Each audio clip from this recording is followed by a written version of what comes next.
Irmãos, na semana passada nós começamos a estudar Mateus 26, entrando já nos últimos momentos da história da vida de Jesus, conforme exposta pelo evangelista Mateus. O sermão profético que nós estudamos ao longo de alguns meses, que vai do capítulo 24 até o final do capítulo 25, esse sermão profético, quando ele foi proferido, Jesus tinha talvez mais 3 ou 4 dias de vida apenas pela frente. Nós lemos os evangelhos e não perdemos um pouquinho essa dimensão cronológica, mas o sermão de Jesus, que nós estudamos ao longo de vários meses, na realidade foi o seu último grande sermão, pronunciado antes da sua morte, apenas alguns dias antes dele morrer. E Mateus já retoma a narrativa, depois do sermão, que pega, como eu mencionei, o capítulo 24 e 25, Mateus retoma a narrativa, apontando a preparação para a morte do Messias. E nós dissemos, na semana passada, a lição que eu quis destacar, e que os irmãos acompanharam e memorizaram, foi que a preparação para a morte de Jesus indica de antemão que ele é o Messias prometido. Nós dissemos isso na semana passada. A preparação para a morte de Jesus indica de antemão que ele é o Messias prometido. Nós dissemos isso porque esse é o alvo de Mateus. Mateus tem uma meta apologética. Mateus tem por alvo defender uma tese. E a tese que Mateus quer defender é que Jesus é o Cristo, o ungido, o Messias prometido nas páginas do Antigo Testamento. Porque o Evangelho de Mateus foi direcionado primariamente a judeus, tendo como alvo um público de mentalidade, de cultura, de formação judaica. Então, Mateus quer defender essa tese. E nós vemos que esse objetivo de defender que Jesus de Nazaré é o Messias prometido, nós percebemos esse ideal, esse objetivo presente também nessa narrativa que nós lemos em Mateus 26, de 1 a 16. E eu disse na semana passada, eu tinha a pretensão, eu tinha o objetivo de expor na semana passada pelo menos 2 aspectos da preparação para a morte de Jesus. 2 aspectos que são mencionados aqui e que mostram que, de antemão, que ele é o Messias prometido. Mas eu só consegui falar de um aspecto. Eu não consegui falar de 2. Porque o texto, na verdade, aponta 4. E eu pensei, eu falo de 2 num domingo e 2 no outro domingo. Mas eu não consegui falar 2 no domingo passado, então falei um só. E ainda não sei se eu falei com clareza. Então, não sei. Mas eu vou tentar hoje, então, tirar o atraso e falar sobre os 3 aspectos da preparação remanescentes, que eu não mencionei na semana passada. Mas se eu não conseguir, os irmãos não se preocupem, eu não vou segurá-los aqui por mais tempo do que os irmãos estão acostumados a ficar. Eu disse na semana passada que o primeiro aspecto da preparação para a morte de Cristo foi a preparação para o momento e o modo certos. Eu disse que isso estava presente, consubstanciado nos versículos 1 e 2. E disse que Jesus tinha que morrer como Messias, ele tinha que morrer na Páscoa, e ele tinha que morrer pendurado num madeiro. Eu disse essas 2 coisas. Então, o primeiro aspecto da preparação é o aspecto referente ao momento e o modo certos. Cristo não poderia ter morrido apedrejado num dia qualquer. Ele não poderia ter sido lançado de um abismo, como tentaram fazer, do alto de um abismo, como tentaram fazer, num outro dia qualquer. Não. As profecias e o próprio significado da obra do Messias requeriam que ele morresse na Páscoa, e que ele morresse pendurado num madeiro. Por isso, ele morreu crucificado na Páscoa. E nós vimos isso nos versículos 1 e 2. O segundo aspecto da preparação para a morte de Cristo está nos versículos 3 a 5, é a preparação para a rejeição dele. A preparação para a rejeição do rei. A rejeição já ocorreu na atitude dos líderes judaicos, o que deu ensejo ao discurso do capítulo 23. E os irmãos que acompanham atentamente a exposição vão se lembrar do discurso do capítulo 23, que é um discurso extremamente severo, é o discurso mais severo de Jesus contra os falsos líderes. Ali naquele discurso, Jesus já mostra que sabe que a rejeição já ocorreu no coração daquelas pessoas. Mas a rejeição que vem agora é uma rejeição executada. Eles estão se preparando para executar a rejeição, isso nos versículos 3 a 5. Na sequência do texto, os irmãos veem o terceiro aspecto da preparação, é a preparação para o sepultamento. Os irmãos vão dizer, mas ele nem morreu. Mas existe já aqui, nos versículos 6 a 13, a preparação para o sepultamento. E no final, o quarto aspecto da rejeição, da preparação para a rejeição, é a preparação para a traição. Então nós temos esses 4 aspectos da preparação expostos por Mateus aqui. Nós vamos começar hoje pelo segundo, porque o primeiro já foi domingo passado. Domingo passado preguei no versículo 1 e 2 só. Hoje eu vou tentar, meio desproporcional, mas hoje eu vou tentar pregar no versículo 3 até o 16. Será que eu consigo fazer isso? É difícil. Vou tentar, vamos ver o que acontece. Os irmãos são muito bonzinhos comigo, são muito pacientes comigo, então pode até ser que os irmãos aguentem eu chegar até o versículo 16. Vamos ver o que vai acontecer. Mas eu vou tentar correr um pouquinho mais então. Então, nós vamos para o segundo aspecto da preparação para a morte de Cristo. O segundo aspecto é a preparação para a rejeição do rei. Vejam então os versículos 3 a 5. Prestem atenção na leitura comentada dos versículos 3 a 5. O versículo 3 diz assim: então os principais sacerdotes e os líderes religiosos reuniram-se no pátio da casa do sumo sacerdote, que se chamava Caifás.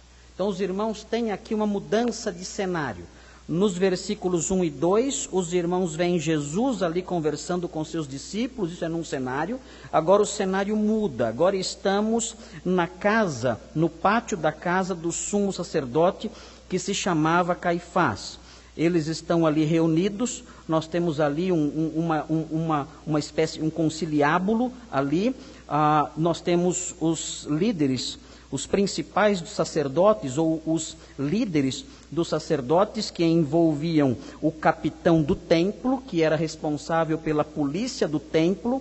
Os irmãos ouviram falar desse grupo que tentou prender Jesus uma vez também.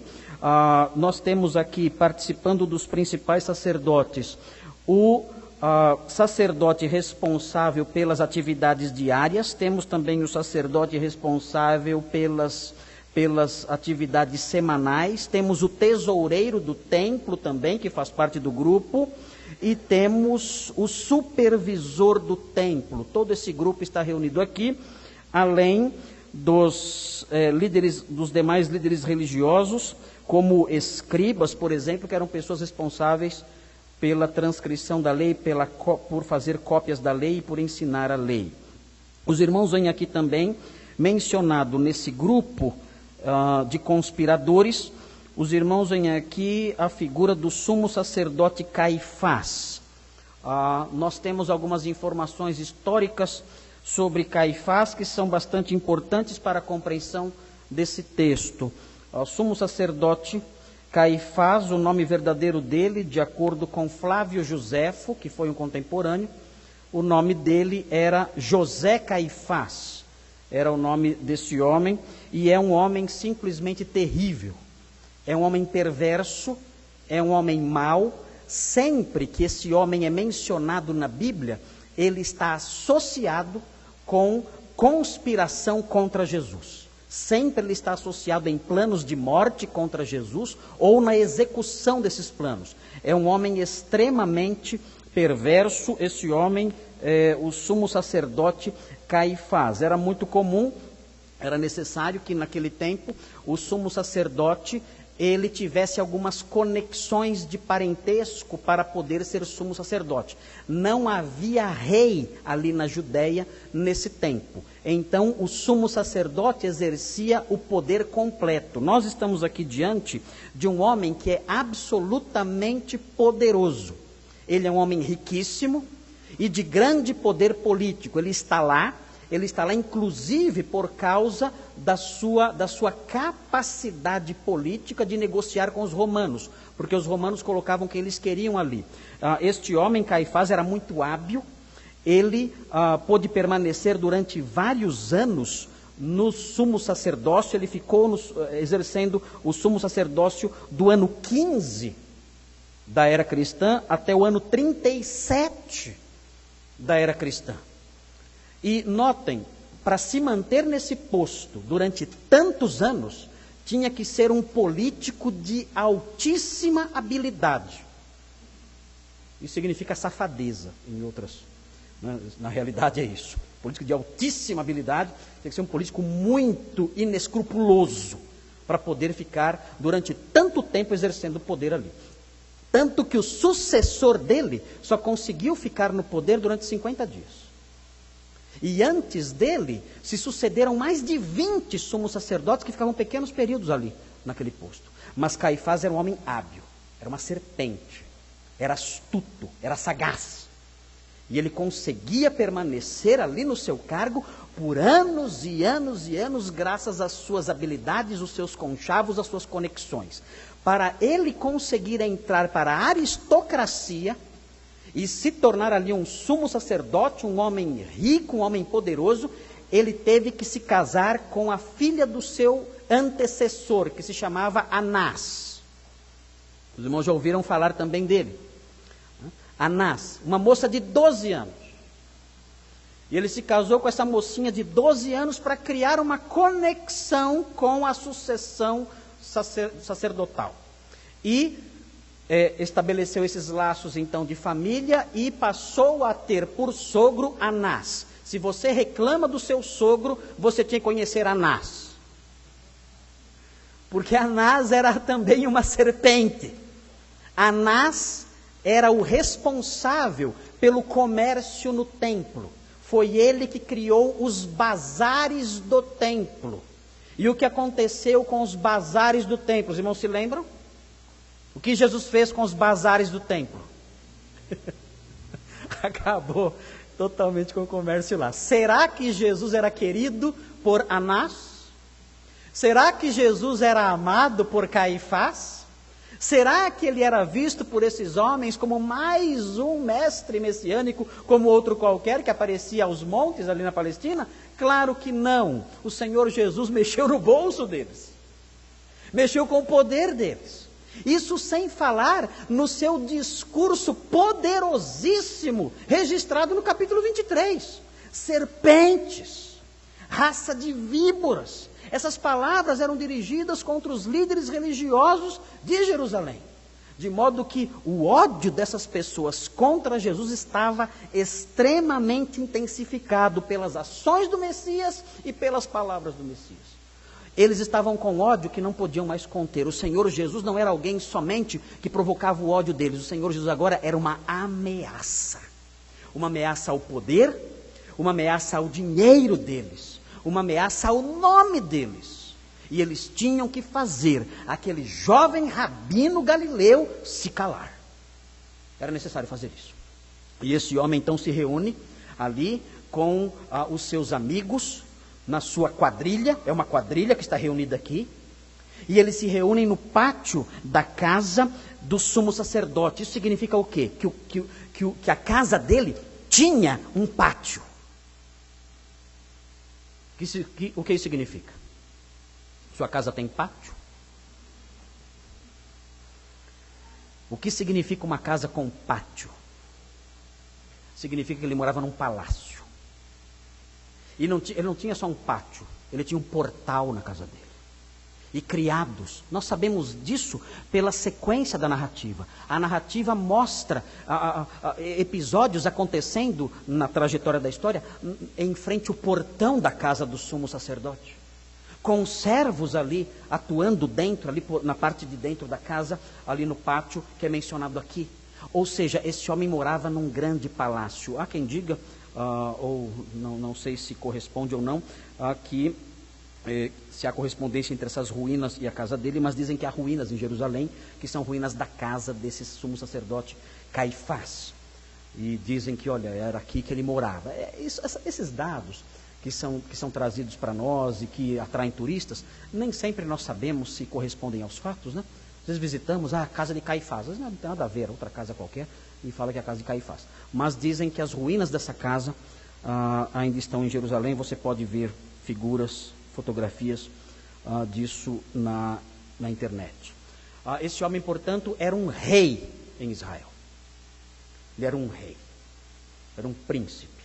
Ele era um governante absoluto. No dia da expiação, quem era o único que podia entrar no Santo dos Santos para fazer a expiação pelos pecados do povo?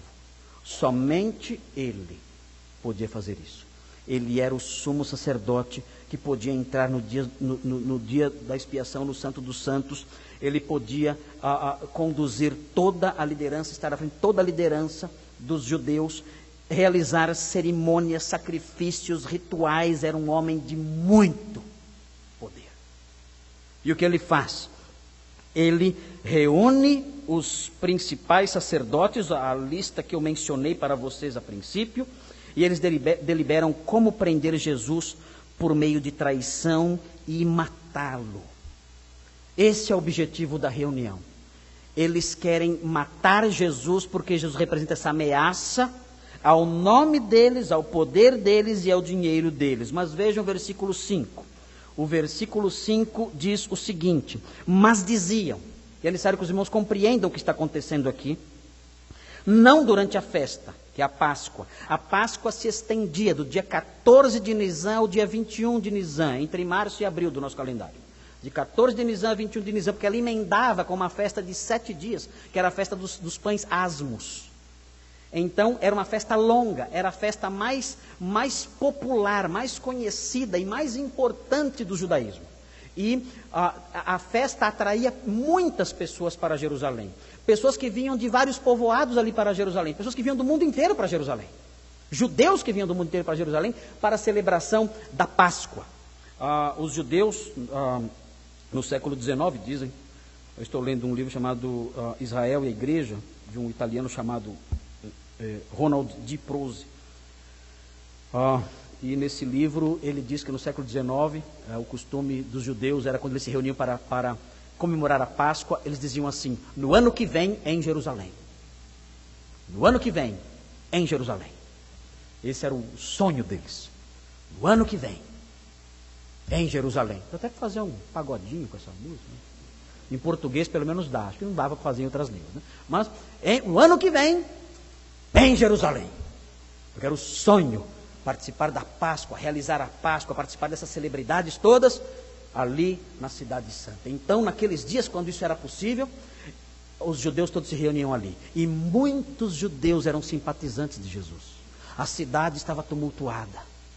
Muita gente de várias partes do mundo, muita gente de várias cidades da Judéia estavam ali em Jerusalém, a cidade borbulhando. E os irmãos sabem que uma cidade borbulhando é um potencial muito grande para confusões. E os judeus, os líderes judaicos, não queriam confusões. Por quê?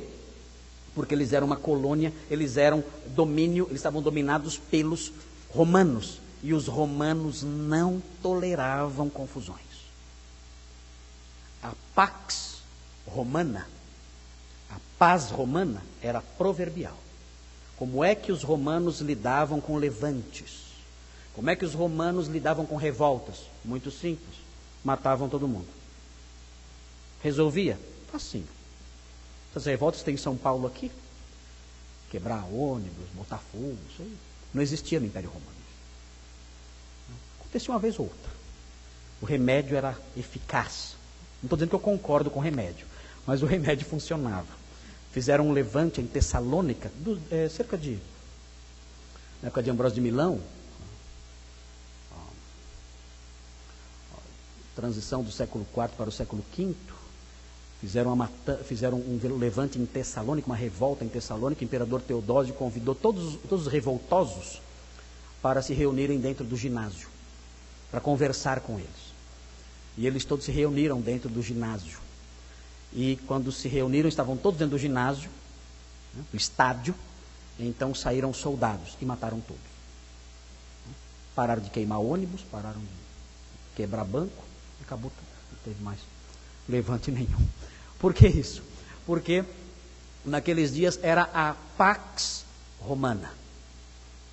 Se havia uma coisa que o governo romano não tolerava em hipótese alguma, era um levante popular. Jamais. Isso não. Por quê? Porque um levante popular enfraqueceria o império. A falta de paz enfraqueceria a prosperidade do império. Eles queriam ordem e progresso. Eles eram brasileiros, os romanos. Ordem e progresso. As primeiras almas brasileiras, né, que surgiram na história foram os romanos. Era assim: não admitimos desordens, porque as desordens atrapalham o progresso. E então eles não toleravam levantes. Os líderes judeus estavam com medo. Se nós prendermos esse homem, ele é popular, ele realiza curas, ele realiza atos que faz com que o povo o admire, já o consideram profeta, acabaram de aclamá-lo, Hosana ao filho de Davi, acabaram de fazer isso agora. Nós não podemos prendê-lo durante a festa, porque se fizermos isso, haverá um levante popular, e aí o nosso poder é abalado novamente, os romanos vão interferir. Então não podemos fazer isso. Nós temos que prendê-lo às escondidas. Mas como? Como? Como saber o momento? Como saber onde ele está nos momentos em que ele não está em público? Quem pode nos dar a informação de onde ele está quando ele estiver num lugar mais afastado? Quem poderia nos ajudar? Os irmãos sabem quem poderia? Quem poderia nos dar a dica de onde ele estará nos lugares mais afastados, quando ele estiver nos lugares mais afastados, nos lugares mais distantes do povo? Quem pode nos dar o sinal, dizer: olha, é agora é a oportunidade? Quem poderá fazer isso? Chapolin? Não.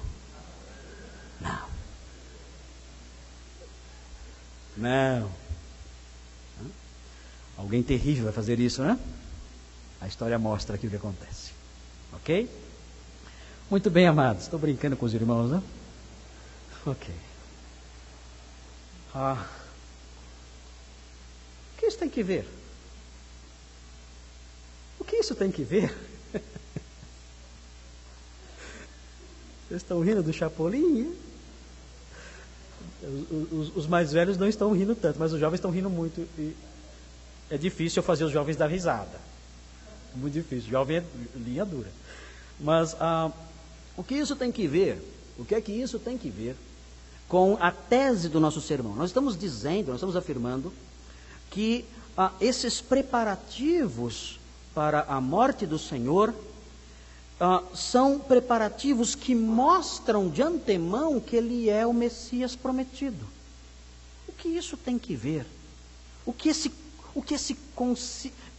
conchavo, o que essa, na linguagem popular, o que essa armação desses homens poderosos, desses príncipes, desses governantes, desses nobres reunidos num palácio, o que essa quadrilha reunida, elaborando aqui planos, homens grandes, homens de poder, o que isso tem que ver com a messianidade de Jesus? É simples, irmãos. A Bíblia fala que os poderosos se levantariam contra o Messias. O que nós vemos aqui nesses versículos 3 a 5 é o cumprimento de uma profecia presente nos Salmos, por exemplo. Vejam o livro dos Salmos, abram a Bíblia, Salmos, capítulo 2, um salmo muito querido pelos apóstolos, o Salmo 2. Vejam o que diz, Salmo 2.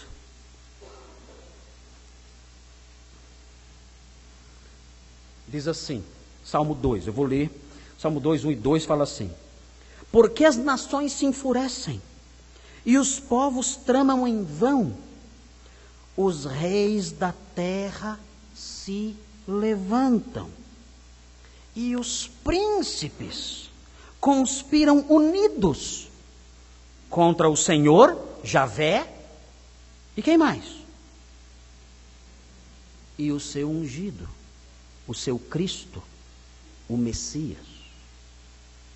Há aqui uma profecia presente nesse salmo, e essa profecia foi reconhecida como tendo seu cumprimento na vida de Jesus. Como sabemos disso? No capítulo 4 do livro de Atos, virem as páginas da Bíblia e cheguem no capítulo 4, quero que os irmãos entendam essa conexão. Há uma conexão entre o Salmo 2, 1 e 2 e a história que estamos contando. O Salmo 2 encerra uma profecia.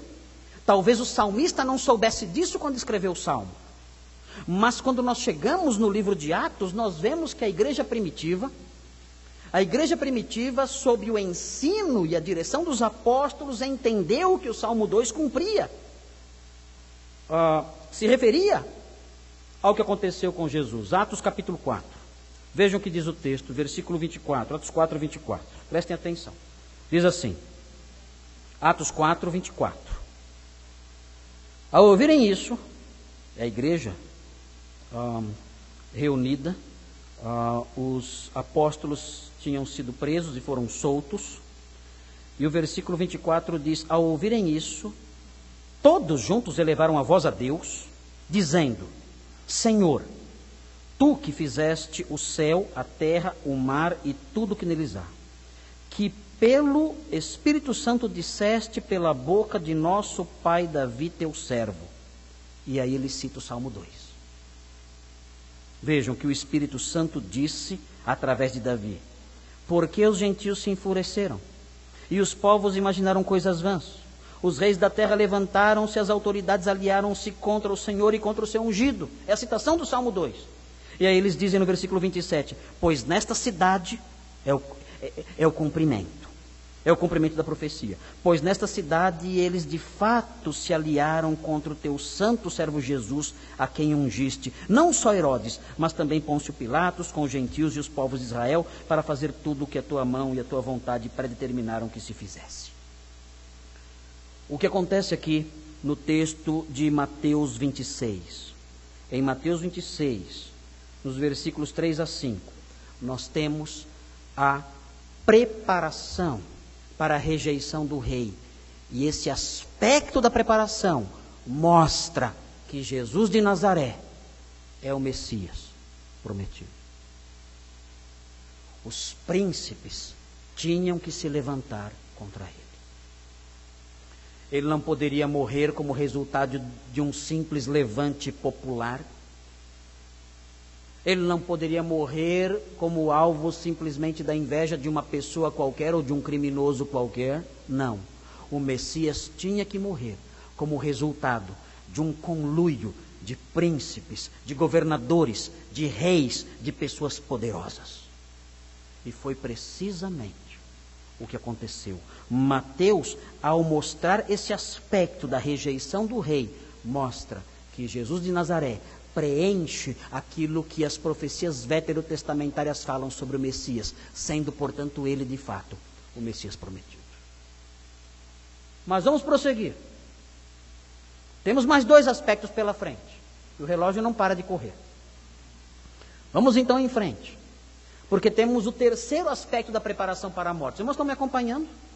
Estão entendendo a linha de raciocínio? Estão ou não?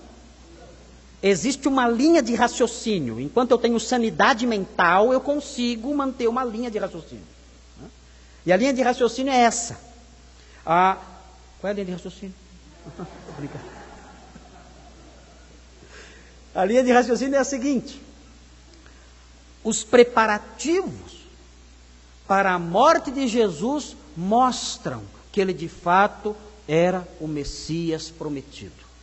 E há 4 aspectos dos preparativos. Nós já vimos o primeiro.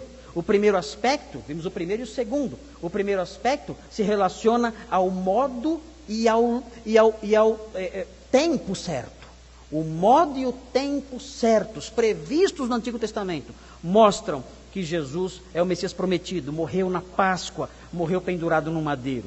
O segundo aspecto é a preparação para a rejeição, sendo feita por príncipes, por poderosos, como dizia o Salmo 2, como diz o Salmo 2. E vemos isso se cumprindo aqui, mostrando que Jesus de Nazaré é de fato o Messias prometido. E agora vemos o terceiro aspecto aqui, é a preparação para o sepultamento. Esse é o terceiro aspecto da preparação. Prestem atenção agora, porque o cenário muda de novo. Já mudamos de cenário, já começamos aqui um cenário diferente, começamos num cenário de Jesus falando aos discípulos, depois muda o cenário para o pátio da casa do sumo sacerdote, e agora muda o cenário de novo, agora é outro cenário. Estamos nos movimentando na história. Mateus tem essa habilidade de trocar as cenas enquanto vai fazendo a sua narrativa. Ele é hábil na preparação de tudo, ele está nos enchendo de informações, montando um cenário amplo que vai desembocar na crucificação. Ele é muito hábil nisso. Mateus é um grande escritor. Ele agora então muda o cenário. Vejam o que diz o versículo 6. Estando Jesus em Betânia, Betânia era ao lado de Jerusalém, bem próximo de Jerusalém, em casa de Simão o leproso. Nós não sabemos quem é Simão o leproso. Ele não é mencionado em outras partes da Bíblia, mas talvez fosse alguém conhecido dos primeiros leitores de Mateus. Os primeiros leitores de Mateus talvez o tivessem conhecido. Por isso Mateus não dá muitas explicações acerca dele. Por que o leproso? Ele era leproso? Dificilmente ele fosse ainda leproso, porque os leprosos não conviviam com as pessoas. Os leprosos eram colocados à parte, não poderiam conviver com seus familiares naqueles dias. O leproso tinha que ficar separado, coberto, com panos, e a única opção dele era mendigar. E quando ele andava pelos lugares ermos, os leprosos geralmente andavam em bandos, eles não andavam sozinhos, geralmente andavam em bandos. Os irmãos conhecem a história dos 10 leprosos. Era comum os leprosos andarem assim em bandos, porque ninguém se aproximava deles, porque a lepra era contagiosa, não tinha cura. Os leprosos, quando viam alguém, eles descobriam as partes do seu corpo que estavam afetadas pela doença, descobriam a cabeça e gritavam: impuro, impuro, impuro. Então a pessoa saía de perto daquela pessoa que estava vindo no caminho, porque sabiam que a doença era contagiosa. Era algo bastante humilhante ser leproso naqueles dias. Imagine só, você tinha obrigação de fazer isso. Se fosse leproso, você tinha que mostrar as extremidades do seu corpo, a sua cabeça. Geralmente a lepra pegava aqui a boca, orelhas, as extremidades do corpo, o nariz, aqui os lados da boca, a orelha, as pontas dos dedos. A lepra tomava conta disso. E a pessoa tinha então que mostrar isso. Ela se descobria e mostrava isso. E gritava: impuro, impuro, impuro, imundo, imundo, imundo. Então você saía de perto. Era assim que funcionava. Então dificilmente Simão leproso ainda era leproso. Possivelmente tinha sido leproso. Mas o Evangelho de Mateus fala que o Senhor Jesus curou muitos leprosos. No capítulo 11 de Mateus é mencionado a cura de leprosos. Pode ser que Simão leproso tenha sido curado por Jesus. E agora estava ali em Betânia e ele recebe o Senhor ali. A verdade é que quando nós olhamos o capítulo 21, versículo 17 de Mateus, nós aprendemos que Jesus, ele quando ia para Jerusalém, ele ficava em Betânia. Ficava hospedado em Betânia. Por quê? Porque ali havia casas de amigos deles. Lázaro, por exemplo, Marta e Maria moravam em Betânia. Então, quando Jesus ia para Jerusalém, a hospedagem dele era nessa pequena vila, Betânia, onde haviam pessoas conhecidas e amigos dele. Esse relato é um relato que é repetido em outras partes do Novo Testamento, nos outros evangelhos. João, no capítulo 12, diz que esse episódio aconteceu na casa de Lázaro, e que a mulher que derrama o perfume sobre Jesus era Maria.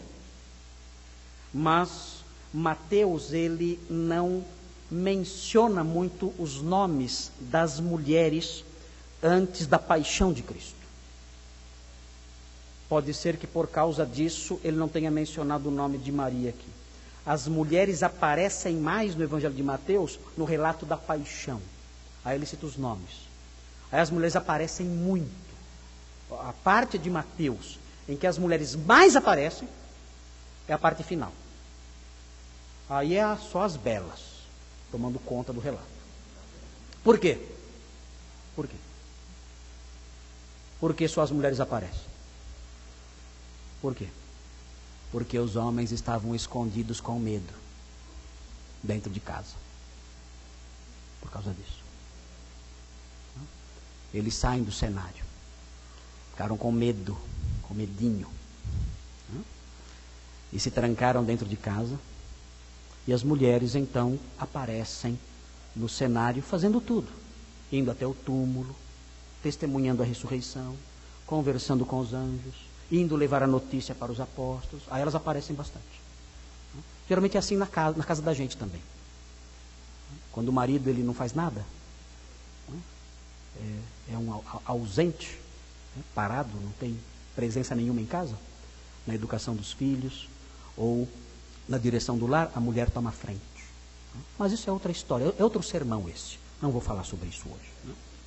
Vamos continuar aqui o capítulo 26, versículo 7. Então o texto diz: aproximou-se dele uma mulher, João diz que era Maria. Se era Maria, então Lázaro é Simão leproso. Talvez Lázaro fosse apelido, talvez, não sei. Lázaro significa leproso. Aproximou-se dele uma mulher trazendo um vaso de alabastro. Eu não sei direito o que é alabastro, mas eu li que é um minério que é não muito... Ele é poroso, ele não é algo duro demais. Então dá para trabalhar com alabastro. E naquele tempo, não sei hoje, mas naquele tempo o alabastro era muito caro. Era caro uma peça de alabastro. Ela tem aqui um vaso de alabastro. E o alabastro era reconhecido como um material que era bom para armazenar perfumes, óleos. Ele mantinha as propriedades dos perfumes, dos óleos, esse tipo de material. Ela chega com um vaso de alabastro cheio de um bálsamo muito caro. No Evangelho de Marcos é dado o preço do perfume. O perfume custava 300 denários. Quanto é um denário? Vocês lembram disso? Eu cansei de explicar a unidade monetária da Palestina naqueles tempos para vocês. Havia variações, é claro, né? Mas um denário é um dia de trabalho de um trabalhador braçal.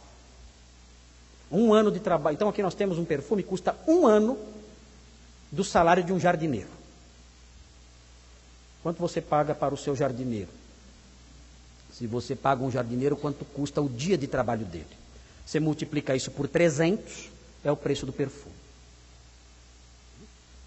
O perfume mais caro que eu comprei até hoje, para Simone, tem que ser para você, né? Porque eu vou comprar perfume. Foi um perfume chamado Pure Poison. O sotaque francês está bom, né? Pure Poison. Puro veneno. É o nome do perfume. E realmente envenenou minha conta bancária por um bom tempo, matou tudo. Mas eu acho que o Pure Poison custou, acho que $50, eu acho, não lembro quanto foi. Mas nem se compara com isso aqui. Nós temos aqui um perfume que custa 1 ano de trabalho de um trabalhador da terra, braçal, é muito caro. E o que ela faz? Ela se aproxima do Senhor e o texto diz que ela o derramou sobre a cabeça de Jesus enquanto ele estava sentado à mesa. Na verdade ele não estava sentado à mesa, os irmãos não podem imaginar uma mesa com cadeiras ali, guardanapo, garfo, faca, não podem pensar desse jeito. Né? As mesas antigamente eram baixinhas, eram mesas baixas. E as pessoas, elas não se sentavam à mesa, elas se reclinavam à mesa. Né? A mesa era baixinha, então a pessoa ficava reclinada assim, meio que de lado, para comer. É assim que Jesus estava, esse era o hábito daquela época. Cada cultura tem o seu modo de tomar suas refeições. No Japão, há muitas casas também tem mesas baixinhas, né? E as pessoas sentam com as pernas cruzadas. Eu visitei uma casa japonesa, e a japonesa lá, ela mandou eu entrar, e eu tirei o sapato. Tem que tirar o sapato para entrar na casa no Japão. Ninguém pode entrar com o sapato numa casa japonesa. Ainda bem que minha meia não estava furada, senão eu ia passar vergonha. Entrei, e mandou eu sentar. Onde? No chão. Desculpa, eu não sabia. Sentei no chão e aí fiquei lá, tomei suco, comi ali e tal. Mas é o costume daquela cultura, esse tipo de sentar-se à mesa. E na Palestina, naqueles dias, era assim que funcionava. A pessoa se reclinava numa mesa baixa. Era como se fosse um triclinium, como era chamado, pelo menos no contexto mais da nobreza. Se reclinava ali e ficava, então, comendo assim, escorado no braço.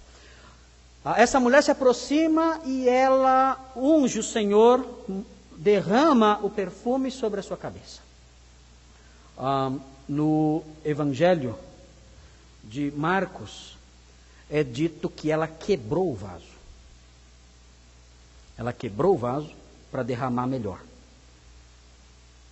O vaso era caro. Ela chega, ela quebra o vaso, e ela derrama aquele perfume de 300 denários sobre ele. Meus irmãos, doeu o coração. Quem olhou falou, meu Deus, essa mulher não tem noção. E foi o que aconteceu.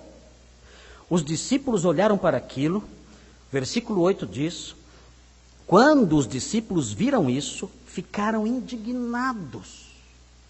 E disseram, para que esse desperdício? Meu Deus, o que essa mulher está fazendo? Em João é dito que Judas fez isso. Marcos e Lucas dizem que alguns deles fizeram isso. Mateus fala que os apóstolos, os discípulos fizeram isso. Tudo indica que começou com Judas. Judas começou. Onde já se viu? E pegou. Quando você começa uma crítica, pega. A crítica é contagiosa. A crítica verbal, ela contagia. Sempre outras pessoas vão se incendiar com a crítica. Então parece que Judas começou, e João explica, João fala, ele começou isso não porque ele cuidava dos pobres, mas porque ele era ladrão. E sendo ladrão, ele pegava tudo que era lançado na bolsa. Quando ele falou de vender o perfume, jogar e dar o dinheiro para os pobres, na realidade ele queria roubar o dinheiro. Mas suas intenções não são mencionadas aqui em Mateus. Mas as palavras dele contagiam os demais. E os demais começam a criticar também, é verdade. Poderia pegar esse dinheiro e dar para os pobres, diz. O texto fala, pois esse bálsamo poderia ser vendido por muito dinheiro, que seria dado aos pobres. É o que eles falam. E o versículo 10 diz, percebendo isso, Jesus lhes disse, por que incomodais essa mulher? A palavra significa, por que vocês afligem essa mulher? Por que vocês fazem essa mulher sofrer? A crítica é lançada meio que ao ar, não é? Esse perfume poderia ser vendido e dado aos pobres. A crítica é jogada ao ar. Mas nós sabemos quem é o alvo dela, não é? Nós sabemos quem é o alvo da crítica. Não tem crítica assim? Não tem críticas que não mencionam nomes? Há críticas que não mencionam nomes. Mas nós sabemos qual é o alvo delas. E quando elas atingem o alvo, a pessoa atingida se sente oprimida, afligida. Ela sofre. Jesus olhou para aquela mulher, olhou para os discípulos e disse, por que vocês estão afligindo essa mulher? Coisa horrível isso. Além de não terem uma percepção correta das coisas, dos eventos que estavam acontecendo, havia maldade no coração. Eu quero afligir aquela mulher. Esse é o problema da crítica negativa, maldosa. O alvo dela não é promover o bem. O alvo da crítica maldosa, estou fazendo uma digressãozinha agora aqui, estou abrindo um parênteses aqui agora. O alvo da crítica maldosa não é corrigir, não é ensinar, não é gerar algo de bom proveito. O alvo da crítica maldosa é exatamente este aqui, é afligir, é fazer sofrer. E geralmente as pessoas têm sucesso nisso. Elas conseguem. Os discípulos conseguiram. Eles afligiram aquela mulher. Fizeram com que ela se sentisse culpada. Começaram a atacá-la sem mencionar o nome dela. Mas ela era responsável por aquele desperdício. Cuidado, irmãos. Cuidado. Porque vocês podem agir assim aqui na igreja. Vocês podem ser pessoas que adotam a mesma conduta. Fazem críticas lançadas no ar. Mas com alvos bem claros. E esses alvos, uma vez alcançados, vão sofrer. Vão sofrer, vão desanimar por causa da crítica que você lançou ao ar. E que oprimiu essas pessoas e as desanimou. Há pessoas na igreja que fazem isso. Há pessoas na igreja que são levadas pela iniciativa de Judas. São conduzidas e fazem isso. Nós podemos sim manifestar opiniões contrárias, mas sempre o nosso coração tem que ser avaliado antes. Por que estou dizendo isso? Eu quero o bem, eu quero promover o que há de melhor, eu quero encorajar o meu irmão, eu quero incentivar o meu irmão, ou eu quero oprimir as pessoas. Aqui o Senhor Jesus percebeu que a mulher estava sendo oprimida. Por que incomodais esta mulher? E ele diz, ela praticou uma boa ação para comigo.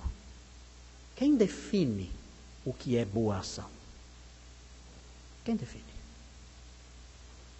Os discípulos olharam para aquela ação e disseram, essa ação não é boa, é um desperdício, é uma perda de tempo, uma perda de dinheiro. Boa ação é dar dinheiro para os pobres. Quem define o que é uma boa ação? Quem preparou as boas obras de antemão para que andássemos nelas? Quem preparou? Eu? Você? Quem preparou as boas obras de antemão para que andássemos nelas? O Senhor sabe o que são boas obras. E Ele diz, esta mulher praticou uma boa obra para comigo. Como? Como essa mulher praticou uma boa obra para com o Senhor? Como o Senhor pode considerar isso uma boa obra? É um desperdício, há pessoas passando fome lá fora. O Senhor está mostrando aqui que existem coisas mais importantes do que o assistencialismo. O quê? Exatamente o que eu falei. Os seguidores de Jesus, os discípulos do Mestre, têm prioridades que estão acima de objetivos assistencialistas. Muito acima disso. Quando uma igreja se envolve no plano da redenção da humanidade, como fez essa mulher participou da história da redenção. Essa mulher participou da história da salvação da humanidade.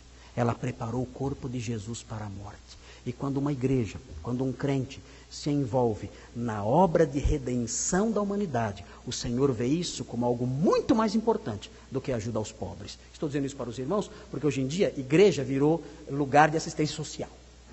É só isso. Para a igreja ter relevância, tem que dar sopão lá fora. Senão a igreja não vale nada. Para a igreja ter relevância, tem que tirar piolho de mendigo. Senão ela não serve para nada. Se a igreja não ajuda uma creche, não faz uma creche, não monta uma creche, não faz alguma coisa para o social, então ela não tem relevância nenhuma. Meus irmãos, quem define o que é boa obra para a igreja é o Senhor Jesus, não somos nós, muito menos o governo, e muito menos pessoas com tendências de esquerda. Muito menos. Quem define o que é boa obra é o Senhor. E o Senhor diz o seguinte, olha, nós devemos sim ajudar os pobres, mas há coisas mais importantes. Essa mulher participou da história da redenção. Ela ungiu meu corpo. E isso é mais importante do que socorrer essas pessoas. Vocês têm sempre os pobres com vocês. Vocês podem realizar essas obras quando quiserem. E qualquer pessoa pode fazer isso. Mas a história da redenção são os meus discípulos que escrevem. A história da redenção são os meus discípulos que participam dela. E vocês não podem colocar esses alvos salvíficos, soteriológicos, esses alvos que glorificam o Pai, na medida em que ele realiza a busca e a salvação da humanidade, redime a humanidade, vocês não podem colocar esses alvos aquém do lugar que eles realmente merecem. E colocar outras coisas na frente. Ele diz: pois tendes os pobres convosco sempre, mas a mim nem sempre me tendes. Ele iria partir em breve. O Cristo encarnado não estaria mais presente diante deles, não haveria mais como honrá-lo fisicamente aqui. Ele diz: ao derramar bálsamo sobre o meu corpo, ela o fez como preparação para o meu sepultamento. É estranho isso, porque a preparação para o sepultamento era feita depois de sepultado. O corpo, a pessoa morria, e aí é que você vai preparar para o sepultamento. Vocês devem se lembrar da história do sepultamento de Jesus. Marcos 16, no primeiro versículo, fala que as mulheres foram ao sepulcro com ervas aromáticas para realizar ali os preparativos para o sepultamento. Ou seja, o corpo já estava na sepultura. Aí as mulheres vão lá para preparar o corpo. Era assim que funcionava. Primeiro morre, coloca no sepulcro, aí depois prepara o corpo. A mulher fez isso antes. Imagine, você está no hospital, prestes a morrer, chega alguém e já começa a colocar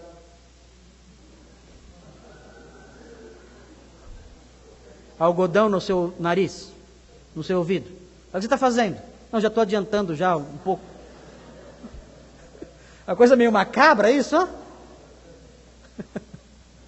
Imagine só, pastor Thomas, você que vive de bengala, se isso acontece com você. Imagine só, a Carol, que é enfermeira, chega e fala: Thomas, dá licença para eu colocar o...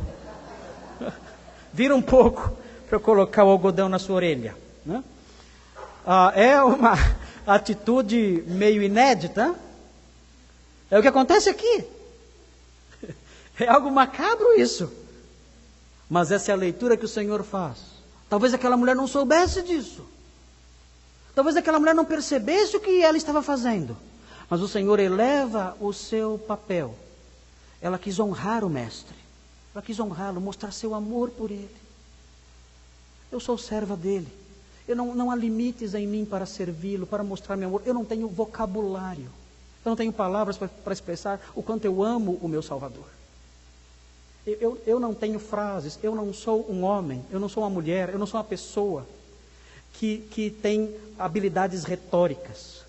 Eu não sei preparar uma poesia, não sei preparar um texto e dizer o quanto eu amo o meu Salvador.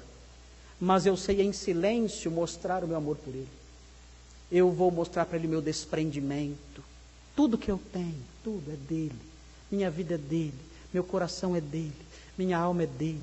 Minha história é dele, tudo é dele. Não importam as vozes ao redor que me atacam, que me criticam. Ele alivia a minha opressão. Ele alivia a minha dor enquanto me atacam ao servi-lo. O que importa para mim é me derramar. O que eu estou derramando aqui não é somente óleo. O que eu estou derramando aqui não é somente perfume. Eu estou derramando aqui a minha alma, meu coração, a minha vida. Ele é o meu rei, ele é o meu Salvador. E já havia beleza e grandeza e sublimidade nisso, mas o Senhor eleva isso ainda mais. Ele diz: não. Você está participando da história da salvação da humanidade. Você preparou de antemão o meu corpo. E você será lembrada em todo o mundo, onde esse evangelho for pregado. Vão lembrar de você. Estamos cumprindo uma profecia de Jesus hoje aqui.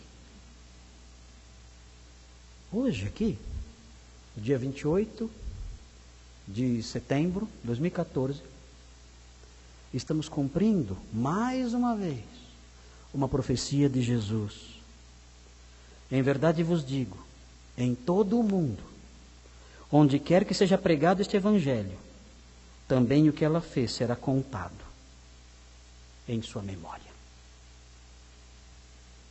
O que aconteceu aqui agora?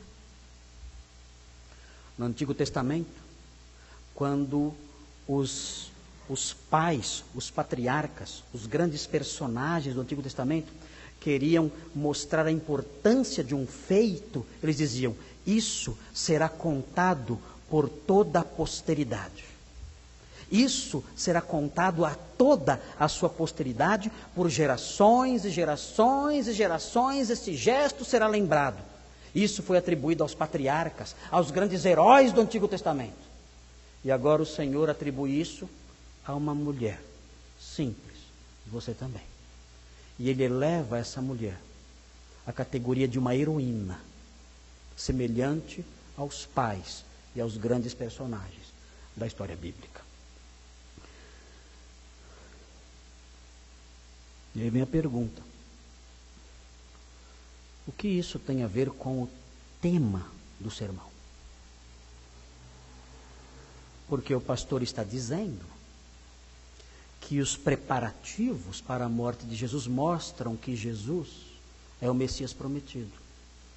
De que modo que essa mulher fez? Mostra que ele é o Messias prometido. É muito simples.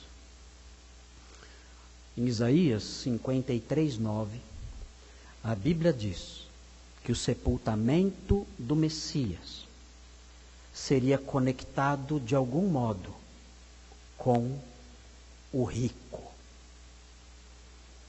O Senhor não teria um sepultamento de pobre. Isaías 53:9 mostra isso. Como era o sepultamento dos crucificados? Já disse para os irmãos, os crucificados não eram sepultados. Foi por isso que os arqueólogos não conseguiram achar muitas pessoas, muitos esqueletos, restos de homens crucificados na Palestina e em nenhum outro lugar. Porque os crucificados não eram sepultados.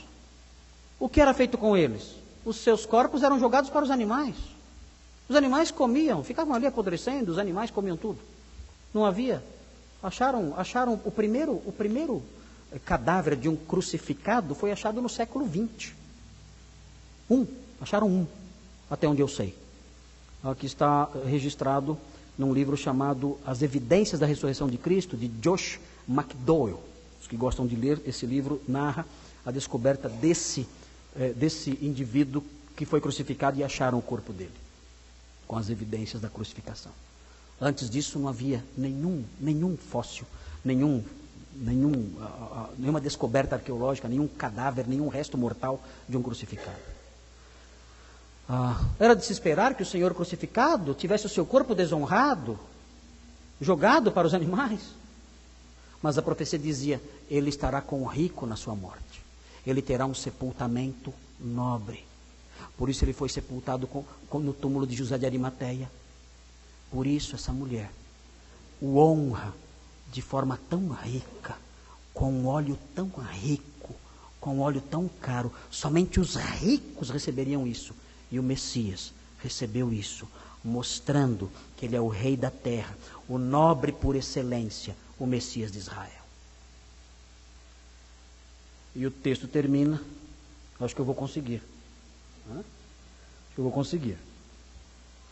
O texto termina com o quarto preparativo para a morte. Quais foram os três primeiros? Primeiro aspecto da preparação para a morte: o modo e o momento certo. O segundo preparativo: a rejeição do rei. O terceiro preparativo para o sepultamento. E agora o quarto preparativo para a traição. Vamos mudar de cenário de novo. Vamos mover as peças do cenário, mudar de novo o cenário. Agora vem o último ato aqui. É o último cenário nessa sessão. Então um dos 12, chamado Judas Iscariotes, dirigiu-se aos principais sacerdotes. Vejam, os mesmos que estavam reunidos nos versículos 1 e 2, os mesmos. Ele se dirige a eles e disse, notem, irmãos, ele oferece exatamente o que eles queriam. Eles precisavam saber. Temos que prendê-lo num momento em que não haja tumulto. O que vamos fazer? Judas ofereceu tudo o que eles queriam. O texto diz, o que me dareis se eu entregar a vós? Ele só precisava dizer isso. Olha, ele está num lugar isolado. Agora é o momento. Agora é a hora de prendê-lo sem tumulto. É isso que vocês querem? O momento é esse. Podem prendê-lo agora, que não haverá tumulto. Pesaram-lhe 30 moedas de prata. Esse era o preço de um escravo. Um escravo custava 30 moedas. O Senhor é o escravo sofredor, é o servo sofredor. Ele é vendido aqui por 30 moedas como um escravo. A partir de então ele procurava uma oportunidade para entregá-lo. Eu já li muitos artigos sobre Judas Iscariotes. Muitos artigos defendem Judas Iscariotes. Defendem. Dizendo que, pobrezinho, ele era uma pessoa com vários problemas. Eu vi um filme em que mostra que tinha dificuldades financeiras, e o pai dele estava doente, ele precisava muito de dinheiro, então ele foi movido pelas circunstâncias a aceitar aquelas 30 moedas.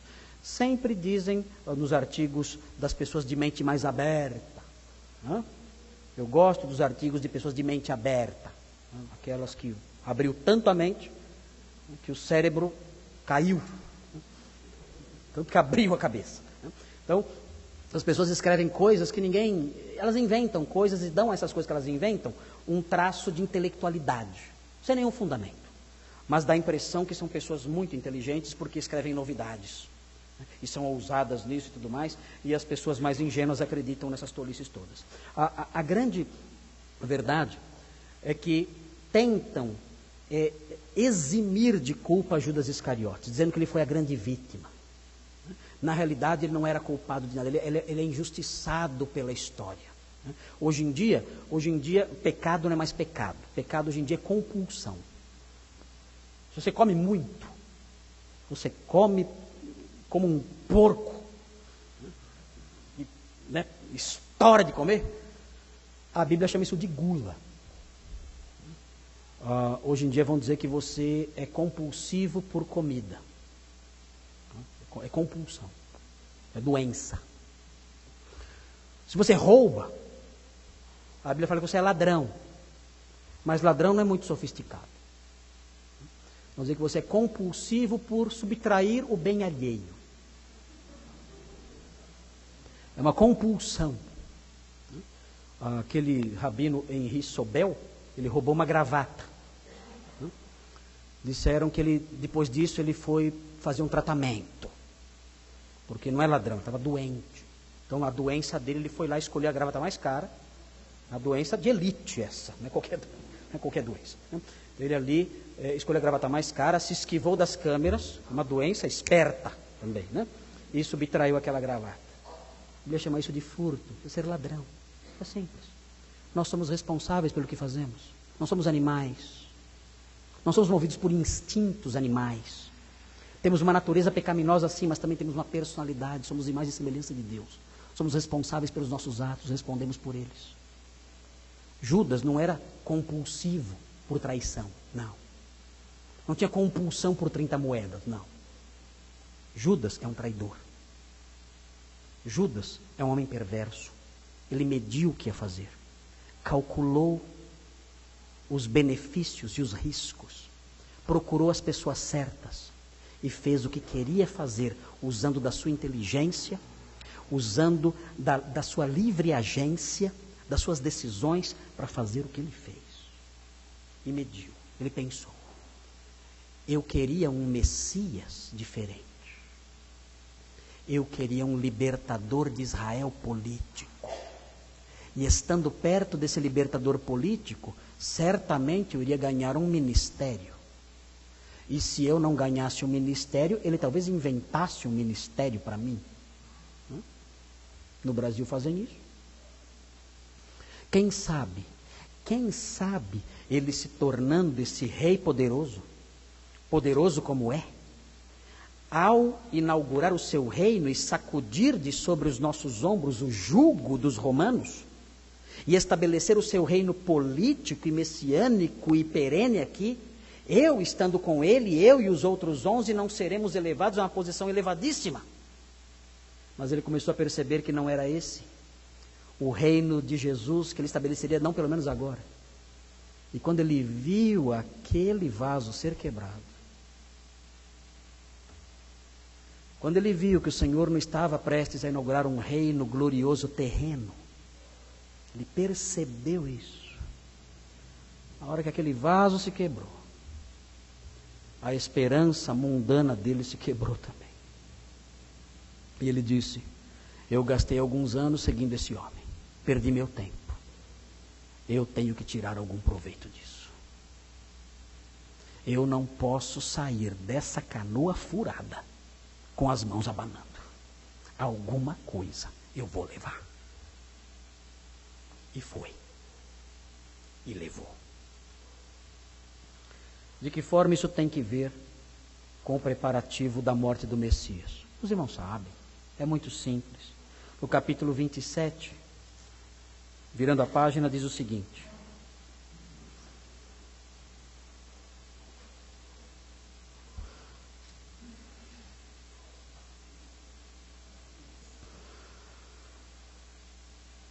versículo 7 do capítulo 27 diz: e tendo resolvido em conselho, compraram com elas o campo do oleiro.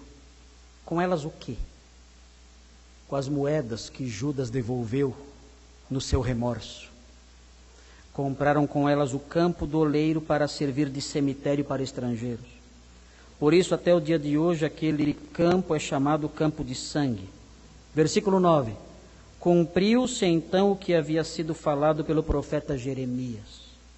Tomaram as 30 moedas de prata, preço do que foi avaliado, a quem certos filhos de Israel avaliaram, e deram-nas pelo campo do oleiro, assim como me ordenou o Senhor.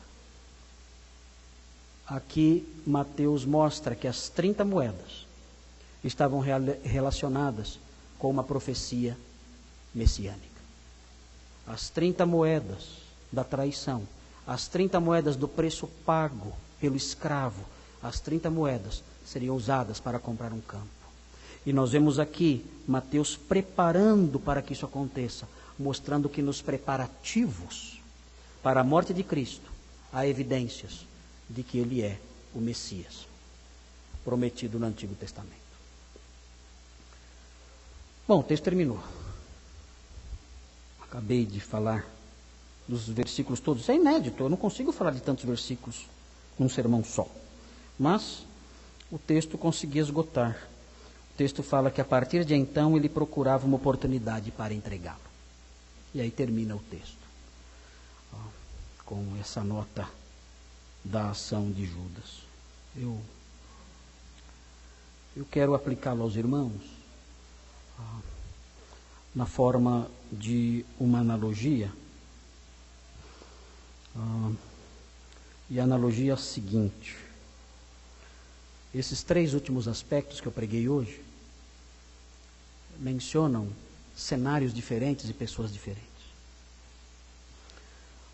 E elas desempenham papéis diferentes. Nós vemos os inimigos de Jesus reunidos, os inimigos mortais dele. Nós vemos uma mulher, jovem talvez, se derramando ali, junto com o seu perfume. E nós vemos um traidor. Diante de Jesus, meus queridos, você só pode ocupar ou realizar ou adotar ou desempenhar somente um desses papéis. Um desses 3 somente. Ou você pode ser um inimigo mordaz de Jesus, e há muitos hoje em dia. Pessoas que odeiam a Cristo e o cristianismo e os seus servos, odeiam com ódio feroz. Você pode ser um deles. Você pode ser como Caifás e os seus comparsas. Talvez você seja alguém assim. Esteja aqui, talvez hoje por alguma razão, não sei. Talvez você esteja me vendo pela internet, ou talvez a me ver no outro dia nas gravações. Por alguma razão está vendo. Talvez dê para criticar, não sei. Talvez você seja do primeiro grupo, desempenhe o mesmo papel, um inimigo de Cristo. Odeia o cristianismo, odeia o Senhor, odeia a sua palavra, odeia o Evangelho, odeia tudo isso. É o seu papel, é o papel que você escolheu desempenhar. Talvez você desempenhe diante de Jesus um outro papel. Talvez você desempenhe o papel daquela mulher, uma serva humilde, que se aproxima dele sem palavras, e que derrama o seu coração, a sua vida e tudo o que tem. Diz: eu sou seu servo, Eu quero amá-lo e expressar minha gratidão, meu amor e meu serviço pelo Senhor. E eu quero participar da história da salvação da humanidade. Eu quero participar dessa história maravilhosa, dessa aventura fantástica, que é a obra de Deus de salvação do mundo. Eu quero ser parte disso. Talvez você seja essa pessoa, e esteja desempenhando esse papel. Mas talvez, e isso é perigoso, talvez você seja um hipócrita, andando entre os discípulos, com intenções egoístas, com objetivos escusos, com alvos maldosos, não ama o Senhor. É um hipócrita. Finge segui-lo, finge amá-lo, sorri para ele, abraça os discípulos e senta-se com eles junto à mesa. Mas talvez seja só isso. Um hipócrita. Está fingindo. Não ama o Senhor. É um falso discípulo. Ama outras coisas. Tem outros interesses. Tem outros amores. Quem é você nessa história? Quem é você? Vamos orar.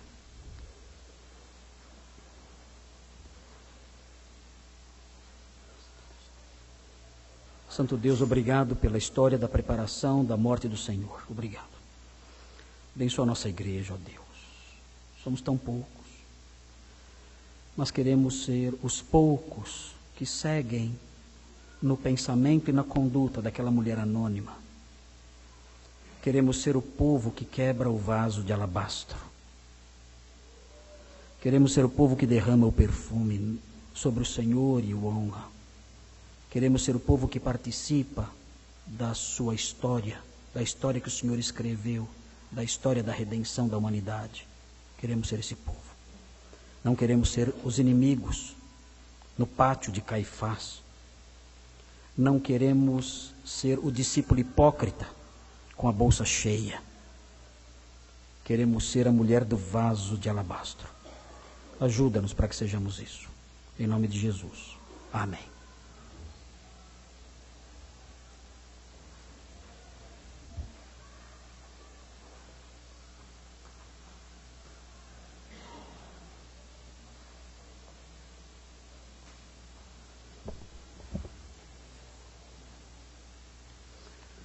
Convido